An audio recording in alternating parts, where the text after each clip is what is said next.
اللہ تبارک و تعالیٰ کا ڈر اور اللہ تبارک و تعالیٰ کا خوف اپنی زندگی کے اپنی زندگی کو گزارا تو اس کے لیے بہتری ہے، وہ شخص جنت کا راہی بنے گا۔ لیکن اگر کوئی شخص اس عمر کو یوں ہی برباد کر رہا ہے، اگر ہم اور آپ اپنی اس قیمتی زندگی کو جو اللہ تبارک و تعالیٰ نے اپنی عبادت کے لیے ہمیں عطا کیا تھا، اگر اس زندگی کو ہم جیسے تیسے گزاریں گے اور جب ہماری موت آئے گی اور جب ہمارا موت برا موت ہوگا تو یقین جانیے کہ ہم اللہ تبارک و تعالیٰ سے اس حال میں ملاقات کریں گے کہ اللہ تبارک و تعالیٰ ہم سے راضی نہ ہوگا۔ سیدنا عبداللہ بن مسعود رضی اللہ عنہ کہا کرتے تھے، امام مسلم اور امام بخاری نے اپنے صحیح کے اندر اس روایت کو نقل کیا ہے، حضرت عبداللہ بن مسعود رضی اللہ عنہ کہا کرتے تھے، ان المؤمن يرى ذنبه كأنه قائد تحت جبل يخاف ان يقع عليه، کہ ایک مومن شخص، ان المؤمن يرى ذنوبه، کہ ایک مومن شخص اپنے گناہوں کو یوں تصور کرتا ہے جب اس سے کوئی گناہ کا کام سرزد ہو جاتا ہے، جب اللہ تبارک و تعالیٰ کی نافرمانی کرتا ہے، جب وہ دین اسلام سے منہ پھیرتا ہے، جب وہ نبی کریم صلی اللہ علیہ وسلم کی شریعت کی مخالفت کرتا ہے، کسی بھی طرح کا گناہ اس سے سرزد ہوتا ہے، یخاف ان یقع علیہ، تو وہ ان گناہوں کو یوں تصور کرتا ہے جیسے کہ وہ کسی پہاڑ کے نیچے بیٹھا ہو اور وہ ڈر رہا ہے، وہ ڈر رہا ہوتا ہے، اس کے دل میں یہ خوف ہوتا ہے کہ کہیں یہ پہاڑ اس پر گر نہ جائے۔ یہ مومن شخص کی حالت ہوتی ہے۔ ایک مومن شخص اپنے گناہوں کو یوں تصور کرتا ہے کہ وہ کسی پہاڑ کے نیچے بیٹھا ہے اور کہیں وہ پہاڑ اس پر گر نہ جائے، کہیں ان گناہوں کی وجہ سے اس پر اللہ رب العالمین کا عذاب نہ جائے۔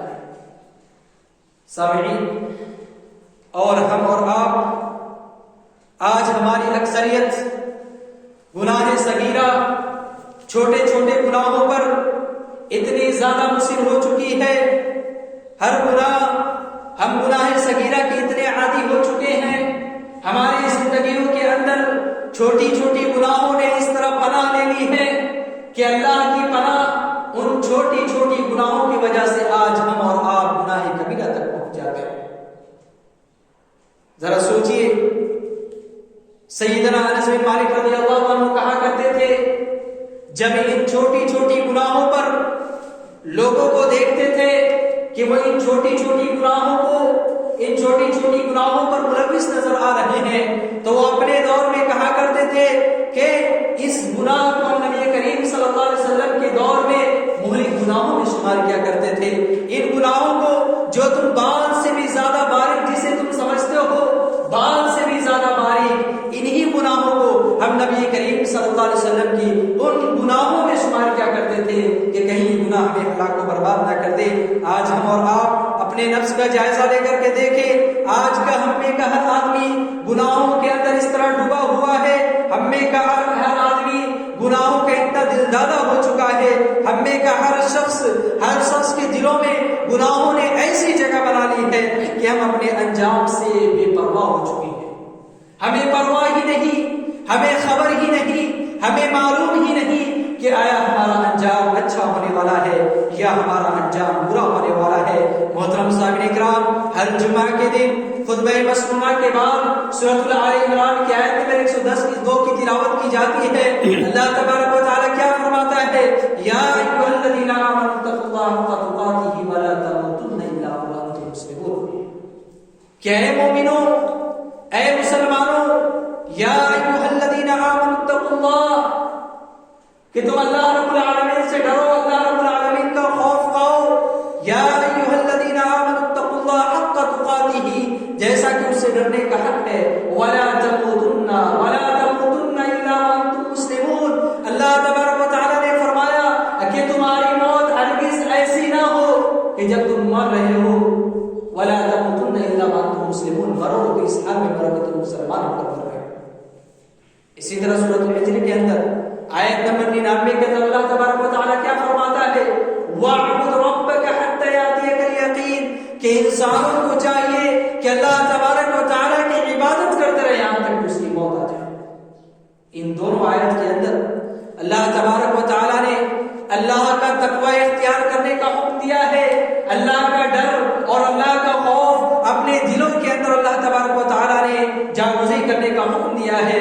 محترم سامعین کرام، اور یہ حکم اس لیے انسانوں سے کہ جب موت آئے تو انسان کی موت اللہ تبارک و تعالیٰ کی عبادت کرتے ہوئے آئے، ورنہ یاد رکھیں اگر ہم عبادت نہیں کرتے ہیں، اگر اپنی زندگی کے اندر اللہ رب العالمین کا تقوی نہیں لاتے ہیں، اگر اپنی زندگی کے اندر نبی کی شریعت پر عمل نہیں کرتے ہیں، اگر ہم سنت کی مخالفت پر زندگی گزارتے ہیں، تو اللہ کی قسم کھا کر کہتا ہوں کہ ہماری موت اتنی بری ہوگی، ہماری موت اتنی بری ہوگی کہ جسے ہم سوچ بھی نہیں سکتے۔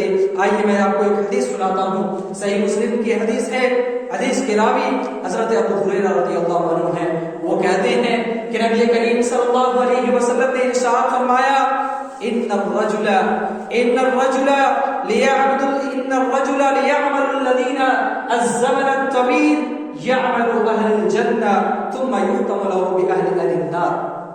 نبی کریم صلی اللہ علیہ وسلم نے فرمایا کہ ایک آدمی زندگی بھر جنتیوں والا عمل کرتا ہے، ایک آدمی اپنی پوری زندگی جنتیوں والا عمل کرتا ہے، لیکن اپنی زندگی کے اندر وہ نمازوں کا بھی پابند ہے، وہ روزوں کا بھی پابند ہے، وہ صدقات اور خیرات بھی ادا کرتا ہے، وہ رمضان کے روزے بھی رکھتا ہے، وہ اپنی زندگی کے اندر اللہ رب العالمین کی تمام طرح کی عبادتیں اپنی زندگی کے اندر رکھتا ہے، لیکن پیارے حبیب علیہ الصلوۃ والسلام فرماتے ہیں کہ ایک بندہ ان العبد لیعمل الزمن الطویل، لمبے عرصے تک جنتیوں والا عمل کرتا ہے، لیکن ایک وقت ایسا آتا ہے اس کی زندگی میں، ایک وقت ایسا آتا ہے کہ وہ ان تمام عبادتوں کو چھوڑ دیتا ہے اور آخری لمحے میں وہ اللہ رب العالمین کی شریعت سے روگردانی کر دیتا ہے، اور اس کا عمل کیا ہوتا ہے؟ وہ جنتیوں والا عمل کرتا رہتا ہے، لیکن آخری وقت میں وہ اس کی سوچ اور اس کی فکر، اس کی سوچ یہ ہوتی ہے کہ اب تو وہ جنت میں جانے والا ہوگا، اب تو وہ جنت کا راہی بنے گا، لیکن ایک وقت میں اسے اللہ رب العالمین کی توفیق نہیں ملتی کہ وہ اللہ رب العالمین کی عبادت کرے، بلکہ وہ نماز پڑھ رہا ہوتا ہے لیکن وہ نماز کو چھوڑ دیا اپنی آخری زندگی میں۔ اسی طرح وہ للہیت اور فی سبیل اللہ رب العالمین کی راہ میں دین کی خدمت کر رہا ہوتا ہے، لیکن آخری وقت میں دین سے پھر جاتا ہے، تو ایسا بندہ نبی کریم صلی اللہ علیہ وسلم فرماتے ہیں کہ ایسا بندہ آخری میں اہل جہنم میں سے ہو جاتا ہے۔ محترم سامعین کرام، اسی طرح اللہ کے نبی صلی اللہ علیہ وسلم کہتے ہیں کہ ایک آدمی، آج ہم کتنے لاپرواہ، آج ہم کتنے بے پرواہ، اپنے گناہوں سے کس قدر غافل ہیں۔ ہم اپنی زندگی کے اندر اگر جائزہ لیں تو دیکھیں کہ ہماری زندگی اکثر گناہوں میں پڑی ہوئی ہے۔ آپ دیکھیے، معاشرے کے اندر نظر دوڑائیے، سوسائٹی کے اندر نظر دوڑائیے، دیکھیے آپ کو گناہ ہی گناہ نظر آئیں گے۔ محترم سامعین کرام، ہم میں کا ایک آدمی اگر نماز پڑھتا ہے آج تو یہ سوچتا ہے کہ اس نماز کے بدلے میں وہ جنت چلا جائے گا۔ ہم میں کا ایک آدمی اگر قرآن کی تلاوت کرتا ہے تو وہ سوچتا ہے کہ وہ اس قرآن کی تلاوت کے بدلے میں جنت میں چلا جائے گا۔ ہم میں کا ایک آدمی دین کی خدمت کرتا ہے، ہم میں کا ایک آدمی اللہ رب العالمین کی راہ میں صدقہ و خیرات کرتا ہے، اور اس کی یہ سوچ ہوتی ہے کہ ان صدقات اور خیرات کے بدلے میں وہ جنت چلا جائے گا، لیکن بات ایسا نہیں ہے، معاملہ ایسا نہیں ہے۔ بڑا مشہور واقعہ ہے، سالم بن سعد حدیث کے راوی ہیں، وہ کہتے ہیں کہ اللہ کے نبی صلی اللہ علیہ وسلم کے ساتھ میدان جہاد میں نکلے، گھمسان کی لڑائی ہو رہی ہے، ایک طرف مسلمانوں کی جماعت، دوسری طرف کافروں کی جماعت، اور گھمسان کی جنگ چھڑی ہوئی ہے۔ سالم بن سعد رضی اللہ عنہ کہتے ہیں اتنے میں ایک آدمی، مسلمانوں میں سے ایک آدمی اٹھا اور اس نے اللہ رب العالمین کی راہ میں، بڑا مالدار آدمی اپنے مال کو بھی قربان کر رہا ہے اور جہاد میں نکلا اور بڑے ہی جانفشانی کے ساتھ لڑائی کر رہا ہے۔ صحابہ ان کے بارے میں گمان کرتے ہیں، سوچتے ہیں اور کہتے ہیں کہ یہ شخص آج اس نے تو میدان مار لیا، یہ جنتی ہے، یہ جنت میں جانے والا ہے۔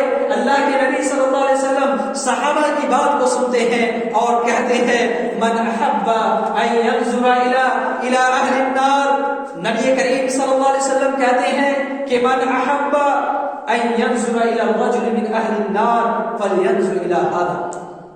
سوچئے، اپنے دلوں کے کان کو کھول کر کے سنیے، دل کے اندر جو اللہ رب العالمین نے جذبہ عطا کیا ہے اس جذبے کے ساتھ اس حدیث کو سنیے.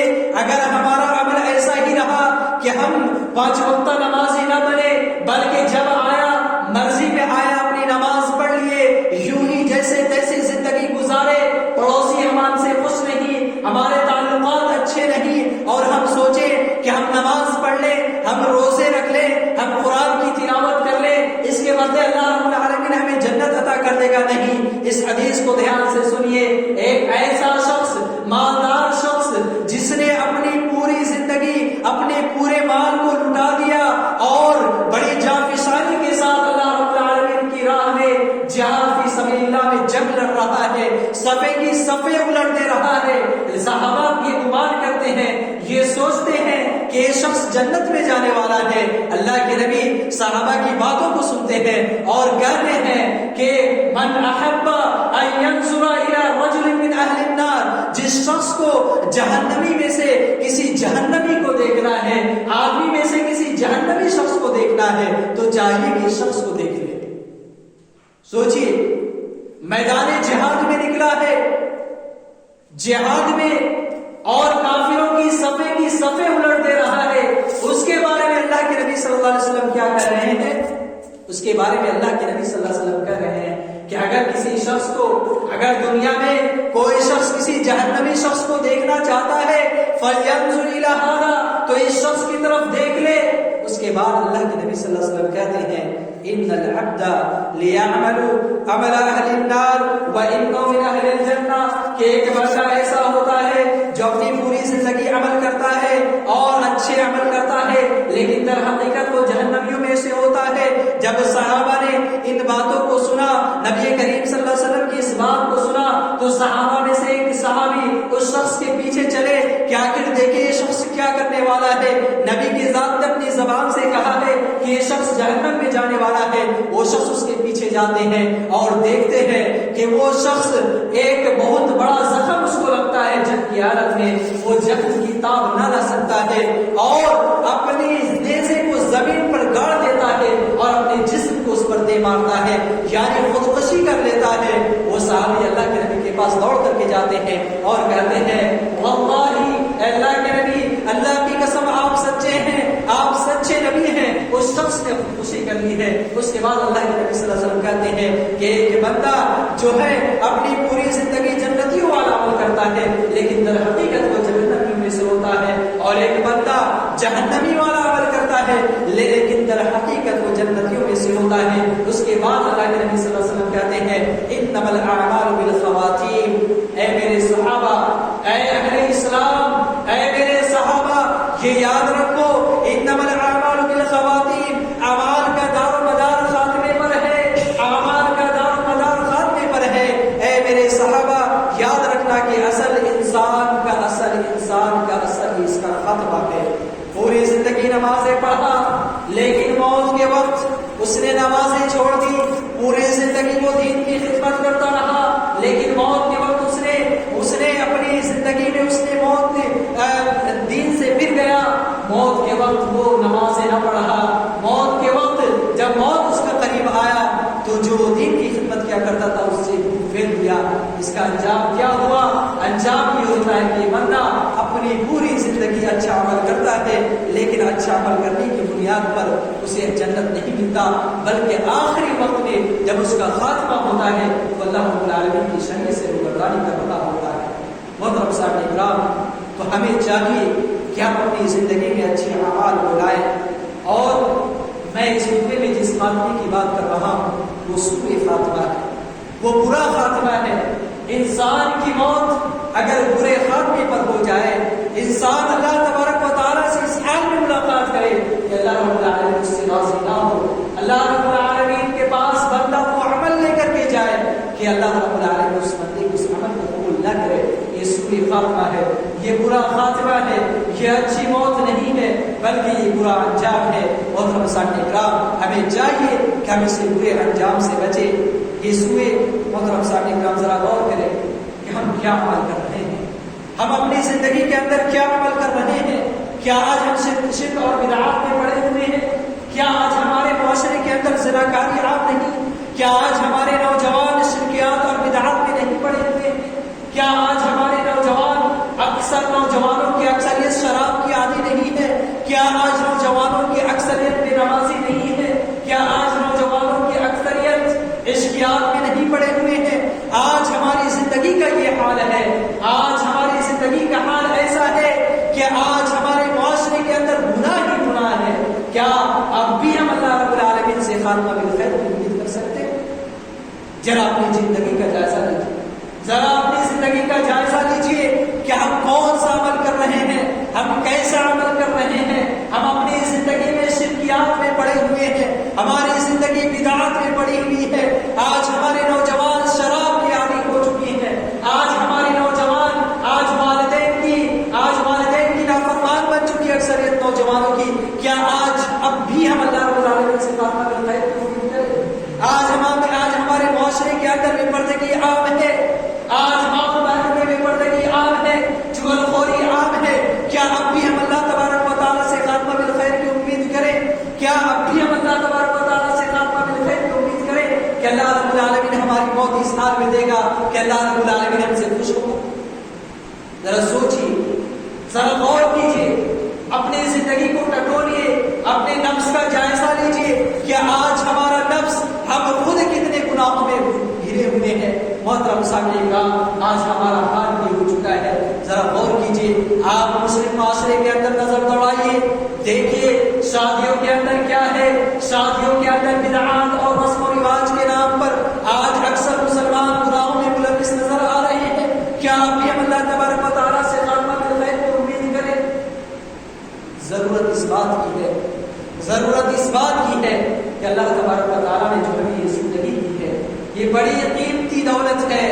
یہ عمر اللہ تبارک و تعالیٰ اس عمر کے متعلق ہمیں دریافت کرے گا، پوچھے گا کہ تم نے اپنی عمر کہاں گوائی، تم نے اپنی عمر کو، اپنے عمر کے حصے کو تم نے کہاں گوایا، تم نے کہاں خرچ کیا اپنی عمر کو؟ اب کیا اللہ تبارک و تعالیٰ کو جواب دے گا؟ محترم سامعین تو یہ خاتمہ بالخیر اسی صورت میں ہو سکتی ہے جب ہم اللہ تبارک و تعالیٰ کی عبادتیں کریں گے، جب ہماری زندگی کے اندر نبی کی شریعت، نبی کریم صلی اللہ علیہ وسلم کی شریعت کے مطابق ہم اپنی زندگی گزاریں گے، تب جا کر کے ہم خاتمہ بالخیر تک پہنچیں گے۔ یہی وجہ ہے کہ سلف صالحین رحمہ اللہ خاتمہ سوء خاتمہ سے بہت زیادہ ڈرا کرتے تھے۔ حضرت ابو ہریرہ رضی اللہ عنہ سے روایت ہے، وہ کہتے ہیں کہ نبی کریم صلی اللہ علیہ وسلم نے فرمایا من خاف ادلج ومن ادلج بلغ المنزل الا ان سلعة الله غالية الا ان سلعة الله الجنة۔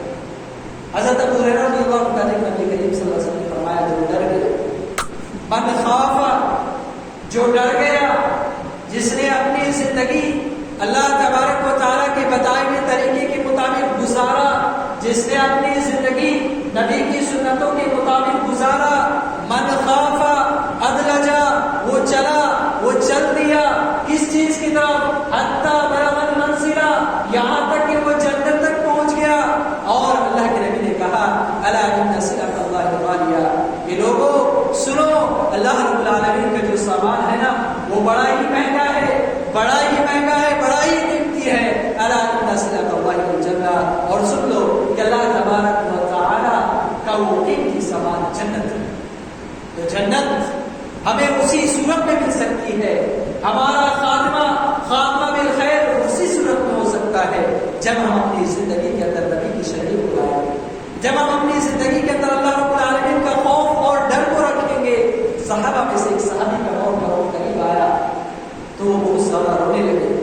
لوگوں نے پوچھا اے ابو عبداللہ آپ کیوں رو رہے ہیں، آپ کیوں رو رہے ہیں، آپ تو نبی کے ساتھی ہیں، نبی اس حال سے دنیا میں گئے کہ وہ آپ سے راضی تھے۔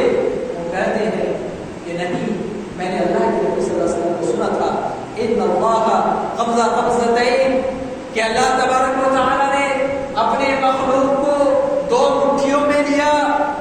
اللہ تبارک و تعالیٰ نے اپنے مخلوق میں سے تمام مخلوق کو دو مٹھیوں میں لیا اور وہ صحابہ رو رہے ہیں اور کہہ رہے ہیں کہ مجھے نہیں معلوم کہ میں اللہ تبارک و تعالیٰ کی کس مٹھی میں ہوں. ایک مٹھی والے جنت میں اور ایک مٹھی والے جہنم میں ہوں گے اور مجھے نہیں معلوم کہ میرا جو خاتمہ ہوگا اچھا خاتمہ ہوگا یا برا خاتمہ ہوگا. مجھے نہیں معلوم کہ میرا عمل اللہ تبارک و تعالیٰ قبول کرے گا کہ نہیں کرے گا. مجھے نہیں معلوم کہ میں جنت میں جاؤں گا یا میں جہنم میں جاؤں گا. میں اللہ تبارک و تعالیٰ کی کس مٹھی میں ہوں. یہ صحابہ کا حال تھا, یہ صحابہ کا حال تھا. وہ بہت زیادہ ڈرا کرتے تھے سوء خاتمہ سے. اور ہم اور آپ اپنی زندگی کا جائزہ لے کر کے دیکھیں کہ ہم اپنے معاشرے کے اندر, اپنی سوسائٹی کے اندر, اپنی زندگی کے تمام لمحات میں, اپنی زندگی کے تمام گوشے میں, بچپن سے جوانی سے لے کر بڑھاپے تک اپنی زندگی کا جائزہ لے کر کے دیکھیں کہ آج تک ہم نے کیا کیا اور ہم کیا کر رہے ہیں اور آگے ہم کیا کرنے والے ہیں. آج ہم اس چیز کی فکر, آج ہمیں اس چیز کی کوئی سوچ اور کوئی فکر نہیں. ہمیں تنہائی میں بیٹھ کر اپنا جائزہ لینا چاہیے اور دیکھنا چاہیے اگر میں بوڑھا ہوں, اگر ہم بوڑھے ہیں تو ہم نے اپنی جوانی میں کیا کیا, اگر ہم جوان ہیں تو ہم اپنی جوانی میں کیا کر رہے ہیں. ہمیں اس چیز کا جائزہ لینا چاہیے. لیکن نہیں, ہماری زندگی جیسے تیسے گزر رہی ہے, ہم جیسے تیسے زندگی گزار رہے ہیں.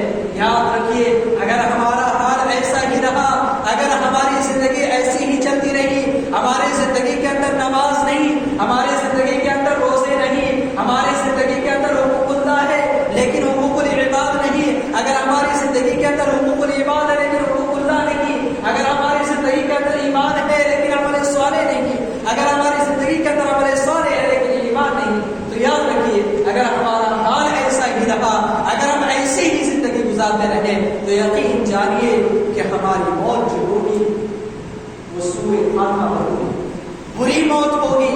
آپ نے اپنے معاشرے کے اندر بھی دیکھا ہوگا, سوسائٹی کے اندر بھی دیکھا ہوگا کہ ایک شخص جس کی موت کا وقت کا قریب ہوتا ہے, مرض الموت میں ہوتا ہے, ایسے شخص سے کہا جاتا ہے کہ بھائی کلمہ پڑھ لو, لا الہ الا اللہ پڑھ لو, لا الہ الا اللہ پڑھ لو. لیکن اس شخص کی زبان سے کلمہ لا الہ الا اللہ نہیں ہوتا. ہم اپنی آنکھوں سے دیکھتے ہیں اس چیز کو. کیوں نہیں ہوتا؟ اس لیے کیونکہ اس نے اپنی پوری زندگی اسی لا الہ الا اللہ محمد رسول اللہ کی مخالفت کی. تو ایسے شخص کی زبان سے کلمہ شہادت کیسے ادا ہو سکتا ہے؟ محترم سامعین کرام, وقت زیادہ ہو چکا ہے, موضوع بڑی طویل ہے. اللہ تبارک و تعالیٰ سے دعا ہے کہ اللہ تبارک و تعالیٰ ہم تمام مسلمانوں کی جو موت ہو اللہ رب العالمین خاتمہ بالخیر عطا کرے. اللہ رب العالمین ہمیں اپنی زندگی کے اندر اللہ رب العالمین کی عبادت کرنے کی توفیق عطا فرما. الہ العالمین ہم نوجوانوں کی حفاظت فرما. الہ العالمین تو آج تمام نوجوانوں کی اصلاح فرما دے. الہ العالمین تو ہماری ماں اور بہنوں کی اصلاح فرما دے. الہ العالمین جو ہم میں سے رخصت ہو چکے ہیں تو انہیں قبر کے عذاب سے محفوظ کر. الہ العالمین اسی طرح جہاں بھی آج کہاں جہاں کہیں بھی مسلمان پریشان حال ہے اللہ رب العالمین کی پریشانی کو دور کر دے. اسی طرح الہ العالمین آج جہاں کہیں بھی مسلمان مظلوم ہیں, پریشان حال ہیں, ستائے جا رہے ہیں, الہ العالمین کی مائبات اور اسی طرح جو صاحب اولاد ہے اللہ رب العالمین ان کی اولاد کو نیک اور صالح بنا دے, توحید والا بنا دے. اسی طرح جو بھی اولاد ہے اللہ رب العالمین نیک اور صالح بنا دے. جو قرض میں ڈوبے ہوئے اللہ رب العالمین ان کے قرض کو ادا کرنے کی توفیق عطا فرما. اسی طرح جب ہمارا اس دنیا